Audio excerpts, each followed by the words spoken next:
Iraq War veteran Dean Anderson captains a charter boat to an old battlefield that is finding new life as a marine ecosystem and tourist attraction here off the coast of the U.S. state of North Carolina.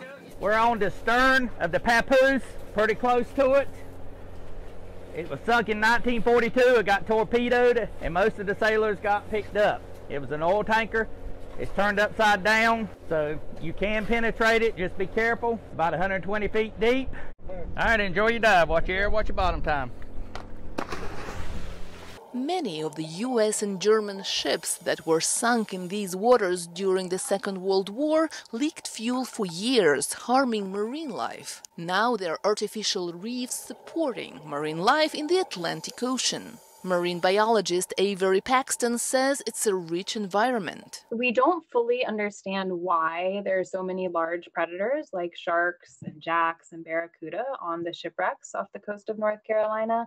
But one thing we have found is that generally they tend to hang out on the taller structures more regularly and in higher numbers. California diver Hal Wells have been coming here for the past 14 years because he says it's unique among spots to dive with sharks.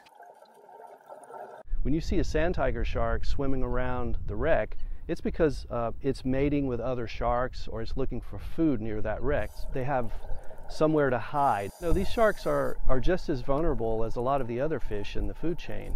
Imagine some of the great whites. There are great whites patrolling out here as well, and they're probably preying on these sand tiger sharks that we see on the wrecks.